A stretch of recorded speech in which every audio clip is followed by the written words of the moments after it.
Assalamualaikum warahmatullahi wabarakatuh. Waalaikumsalam warahmatullahi. Bertemu kembali dengan saya Bambang Sadono di channel Inspirasi Jawa Tengah. Mudah-mudahan channel ini tetap memberi inspirasi, memberi motivasi, edukasi, informasi. Syukur kalau ada masalah bisa memberi solusi. Saya sudah bersama dengan Pak Dr. Anang Budi Utomo, Sekretaris Komisi D DPRD Kota Semarang, bidang kesejahteraan sosial, Pak ya? Kesejahteraan rakyat. Kesejahteraan rakyat. Dan juga Sekretaris Partai Golkar Kota Semarang. Ya.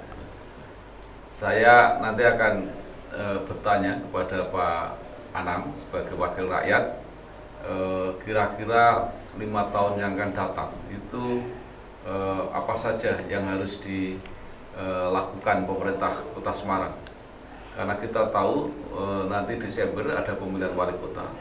Kita mungkin tidak bicara mengenai siapa yang akan jadi wali kota, tapi kita akan banyak berdiskusi tentang apa yang harus dilakukan oleh para pemimpin baru nanti jika terpilih. Pak Anang, sibuk apa sekarang? Ya, ini kita di DPRD tentu sibuk ya. Ini bersama dengan pemerintah Kota Semarang dan dengan masyarakat ya, kita bersama-sama menanggulangi ya COVID-19 ini ya. Karena apapun, karena ini sudah kita nyatakan sebagai bencana ya. Jadi kejadian luar biasa di bidang kesehatan, khususnya di corona ini, tentu ini yang jadi prioritas kita. Katanya naik terus, Pak Anang? Ya, Kota karena Semarang. Untuk Kota Semarang ini kita lakukan tes ya, terutama swab ini secara masif, secara massal. Karena kita pengen agar epicentrum klaster baru ini bisa segera bisa ditemukan. Kemudian dari situ kita beri treatment, kita pengen potong mata rantai penularannya ini. Nah, sehingga nanti bisa, saya yakin suatu saat nanti akan melandai kemudian turun dan bisa mendekati hilang itu. Walaupun mungkin nol itu sulit, tapi paling tidak sudah melandai. Dan yang lebih utama ini adalah kesadaran masyarakat, pengetahuan masyarakat tentang bagaimana bahaya dan cara menghindari agar tidak tertular ini yang penting ya. Karena kalau kita menunggu betul-betul mereda, kemudian diharapkan nol, baru kita istilahnya ekonomi kita gerakkan, masyarakat boleh beraktivitas, nunggu itu ya kita nanti malah akan kecapean sendiri gitu. Kalau sampai saat ini trennya masih naik atau sudah mulai menurun? Masih naik. Tapi prediksi saya mungkin ya 2-3 minggu nanti akan turun. Karena begitu sekarang satu kasus ditemukan, kemudian dilakukan tracing, tracking, itu bisa berkembang menjadi 5-6 orang. Nah, dari situ, tapi kita tidak apa-apa.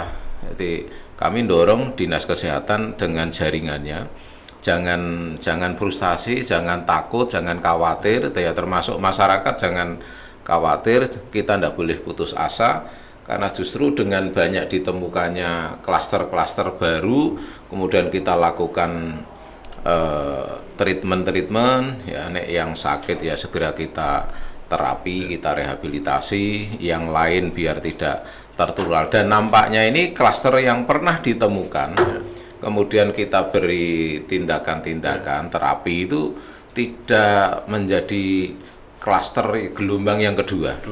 Ya, hanya memang transmisinya kita ini sudah pada tingkatan masyarakat bawah. Nah, sehingga ya agak cepat memang gerakannya. Tapi saya yakin kita sudah nanti bisa kita selesaikan, dan memang kesannya banyak ini karena di Semarang kita sekarang kita operasikan lab PCR ya, untuk menguji spesimen dari swab test itu. Di Kota Semarang ini paling tidak ada 4. Ada 4. Lah 4 ini kita misalnya kewalahan kita masih bisa ke Salatiga, ke Solo, ke Jogja. Tapi yang lebih penting kita tetap sudah kita antisipasi lama ya dengan Pak Wali, terutama kebutuhan ruang isolasi bagi mereka yang butuh atau harus diisolasi karena kegawat daruratannya, tapi insya Allah dan alhamdulillah masih bisa kita atasi. Sampai hari ini sampai berapa angka itu? Ya kurang lebih naikannya antara 600 ini. Kok positif? Iya. Besar sekali ya? Sudah kemarin sempat 612, terus kemarin sudah turun 598, 588. Ya. Terus angka kesembuhan sebenarnya naik terus trennya. Jadi di total Kota Semarang mungkin sudah 1000, tapi yang sembuh sudah 400 sekian, hampir 500-an.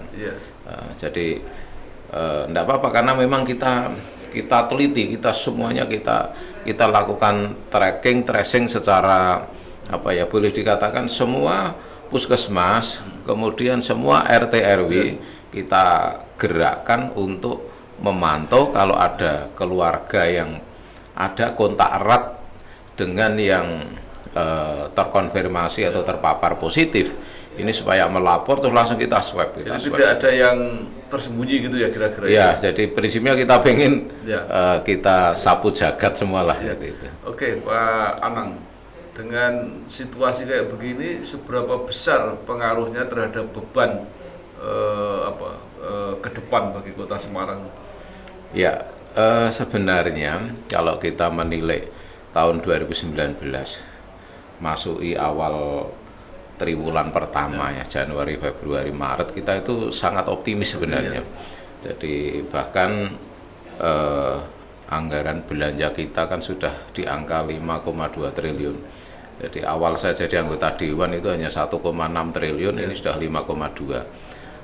Pertumbuhan ekonomi sebenarnya sedang mau jalan bagus, infrastruktur sudah kita benahi, kemudian iklim investasi, banyak investor yang masuk, karena Semarang sebagai kota perdagangan dan jasa, tentu yang kita dorong kan arahnya ke sana. Jadi iklim investasi ini, kemudian juga peningkatan SDM, kemudian penggunaan teknologi informasi, ini sebenarnya kita sudah luar biasa. Sehingga hitungan kami semoga saja sampai bulan Juli ya, Agustus ini sudah mulai mereda dan segera ada recovery. Jadi kira-kira ekonomi sudah bisa mulai membaik lagi gitu ya? Ya, jadi semenjak PKM ketiga yang berakhir 21 Juni kemarin, memang kita ya bersama dengan pemerintah sudah melakukan beberapa pelonggaran, aktivitas ekonomi silahkan berjalan, tapi protokol kesehatan juga harus ditegakkan. Nah, sehingga kemarin saya juga beberapa kali diminta mendampingi Kepala Disbudpar, ya, kita diminta untuk memberi pengarahan pembukaan tempat-tempat objek wisata atau destinasi wisata yang ada di Kota Semarang. Jadi mulai dari mungkin termasuk Grand Mayorokocom, kemudian beberapa hotel sudah kita buka, tapi tentu dengan syarat mereka harus minta izin operasional kembali. Jadi izin operasional masuk ke gugus tugas ya COVID, kemudian nanti bersama tim antara Disbudpar, Dinkes, kemudian termasuk Satpol PP, kita lakukan verifikasi lagi kesiapan protokol kesehatannya seperti apa, kemudian kemampuan SDM mengelola, menjangkau pengunjung itu seperti apa. Nah, kalau ini sudah clear, silahkan akan dikeluarkan izin operasional kembali ya, dan hingga hari Sabtu kemarin kami ngecek itu sudah ada permohonan 23 destinasi wisata yang mengajukan untuk operasional kembali. Nah, nanti dari situ saya yakin pelan-pelan nanti seluruh destinasi wisata di Kota Semarang ini sudah bisa beraktivitas, tapi ingat protokol kesehatan harus tetap dijaga. Jadi kesadaran diri untuk mengamankan diri ya dari paparan atau transmisi COVID-19 ini bisa dihindari. Pak Anang, Kota Semarang itu kan memang mengandalkan apa ya, perekonomiannya itu di bidang pariwisata. Ya, jadi berarti termasuk yang paling terpukul kan, ini wisata yang paling terpukul. Iya, iya betul. Gimana itu dampaknya untuk Kota Semarang? Ya, jadi mungkin PAD kita itu hampir 50% itu dari sektor wisata ya, dari hiburan, pariwisata, termasuk pajak, hotel, hotel, restoran dan sebagainya itu. Makanya ini termasuk kemarin walaupun agak ya mungkin agak ada di 2/3 kita longgarkan, artinya waktunya setelah mungkin yang terakhir nanti pendidikan. Nah, tapi ini selama ini kita jalin komunikasi dengan mereka. Jadi dengan pegiat wisata, kemudian ke Asita, ya ini kita ada komunikasi terus. Nah, sehingga begitu PKM 3, pembatasan kegiatan masyarakat yang ketiga, kemudian kesadaran dari pengelola maupun dari masyarakat ini sudah muncul, maka kita tidak ragu-ragu lagi. Coba kita buka. Tapi ada penjangkauan dari pengelola itu, sehingga masyarakat yang datang ke sana ini tetap merasa aman, tetap merasa aman. Ini yang penting, dan dari situ kita harapkan aktivitas bisa berjalan, kemudian pendapatan ke pemerintah juga bisa masuk, dan yang penting ekonomi ini berjalan. Ya, jadi karena saya yakin pariwisata ini kan multi effect player ya. Jadi dampaknya juga dahsyat ini. Kalau ini berputar, ini pertanian ya akan berjalan, pedagang akan berjalan, profesional juga mulai berjalan ya. Insya Allah recovery-nya tidak terlalu lama gitu. Ya. Jadi wisata udah pasti akan dibuka ya, sudah dibuka dan sudah akan dibuka. Yang menjadi pertanyaan adalah apa ada tanda-tanda bahwa pengunjung wisata itu sudah mulai mau datang ke Semarang? Ya, jadi sebenarnya sudah banyak yang menanyakan, termasuk karena saya terakhir ngikuti persis itu yang di Grand Mairo Koco, itu begitu kita buka pun masyarakat sudah ada mulai masuk. Bahkan waktu kita simulasi, coba simulasi kita undang, memang sempat masuk media ya bahwa mulai ini mau dibuka, ada peresmian pembukaan. Kita harapkan itu yang datang 30 atau berapa lah, tapi kemarin 100 ada. 100, maka ambil kita beri pengarahan, tiketingnya di tiket box itu kita pembayarannya cashless ya. Kemudian diawali protokol kesehatan, selama berputar mereka juga harus jaga jarak, physical distancing. Kemudian himbauan dari pengeras suara di berbagai titik ini supaya diratakan. Jadi ada titik-titik yang dari pengelola ini tetap bisa menghimbau untuk tadi mengikuti arahan-arahan agar jangan sampai itu terjadi, di situ terjadi klaster baru, ini yang penting. Kalau melihat sekarang 50% tadi ya dikatakan Pak Anang, pendapatan Pemkot ini dari sektor wisata. Nah, ternyata ketika terjadi musibah semacam ini, ya pasti pukulannya sangat terasa. Ke depan masih tetap akan konsentrasi di pariwisata atau mungkin ada strategi baru supaya kalau ada masalah di pariwisata tidak terlalu tergoncang? Iya, jadi karena tadi sifatnya wisata ini kan tidak bisa berdiri sendiri. Ya. Nah, kemudian kemarin juga yang menyebabkan mudah tergoncangnya itu karena wisata itu pasti menjadi tempat berkumpulnya orang-orang. Ya, ini memang kita tetap untuk pendapatan nanti kita ada strategi-strategi penambahan baru ya, mulai dari yang sifatnya misalnya aja di bidang industri olahraga ya, kita tarik bagaimana itu bisa, kan ada itu kan termasuk ada pajak hiburan, jadi semacam itu. Nanti ada titik-titik kegiatan, event-event yang bisa kita jual, yang nanti dampaknya juga ke pendapatan tersebut. Karena memang wisata ini rentan juga ya. Apalagi yang kemarin kebun binatang kita ya, yang di Mangkang itu sampai sekarang kita juga pengen segera buka, tapi penyiapannya ini kan juga harus lebih kuat. Ya. Jadi ini memang untuk bidang ekonomi pendapatan, karena sekali lagi ciri Semarang kan sebagai kota perdagangan dan jasa. Ya. Maka saat jasa, hiburan, di wisata ini kita harus perkuat. Dan nanti mungkin di perdagangannya juga kita buat misalnya emas ya.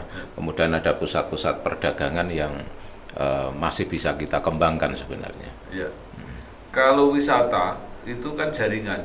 Jadi sekarang yang sering dikeluhkan itu karena penerbangan internasional, juga mungkin penerbangan nasional kan belum buka. Apakah ada strategi untuk melayani wisatawan domestik aja dulu? Iya, jadi sebenarnya kalau nanti ini sudah informasi dibuka, ini sudah menyebar, sebenarnya kemarin banyak kok yang sudah ngontak-ngontak untuk bisa datang. Termasuk sebenarnya warga Kota Semarang sendiri ini kan di lokal ya, domestik lokal aja sudah banyak kok yang pengen seperti itu. Dan kemarin wahana di Grand Mairo Koco ini sudah banyak penambahan, dan ini tentu menarik. Kemudian juga masalah wisata yang ada di Bendungan Kreo ya, dengan Gua Kreonya itu. Ini juga masyarakat sudah banyak yang kecelik ini. Seperti tadi ini hari Minggu saya lewat di sana. Banyak yang masyarakat sebenarnya sudah mau pengen ke sana. Oh, Kreo masih tutup ya? Masih tutup. Tapi ini sudah penyiapan ini, sudah penyiapan. Jadi terutama ini kan kita menghindari pembayaran tunai ini. Tunai ini untuk menekan sentuhan dari mata uang. Nah, ini yang nanti akan kita benahi dulu. Nah, sambil perangkat-perangkat untuk mendukung protokol kesehatan itu. Pak Anang, wisata ini bagi orang kota itu kan tidak sekedar ke destinasi wisata ya, pemandangan atau mungkin kebun binatang, tapi ke mall itu juga wisata. Kalau mall udah buka penuh semua. Sudah. Jadi bisa berwisata ke situ ya masyarakat Semarang. Ya. Wisata kuliner ya ini sudah kita buka. Simpang 5 sudah kita buka. Kota Lama ini kalau kemarin malam kita matikan listriknya biar tidak banyak orang di situ, tapi ternyata ya ada yang disalahgunakan. Tapi kemarin kita minta segera dibuka. Kalau Simpang 5 itu sudah boleh makan di Simpang 5 atau boleh? Sudah boleh ya? Kuliner sudah boleh sampai jam 10 sudah boleh. Sudah boleh. Tapi ya jam 10 kita harapkan sudah selesai. Ya, selesai. Nah, Pak Anang, walaupun wisata, tapi kan di Semarang ini juga ada potensi industri. Saya melihat ada kawasan industri yang belum maksimal, jadi di situ masih banyak kesempatan untuk mengundang investor. Itu dimanfaatkan apa enggak oleh Pemkot?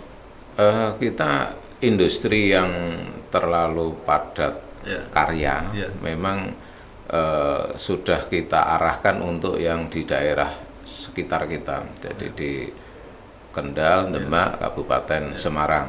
Tapi kita pengen yang industrinya itu lebih ke padat modal, jadi mengarah ke perdagangan dan jasa. Walaupun kita akui ya ternyata dari sektor industri ini masih cukup menyumbang banyak untuk pendapatan ini. Makanya kita pilah saja. Kita pilah, tapi yang sifatnya industri padat karya memang kita Semarang sudah kita kurangi.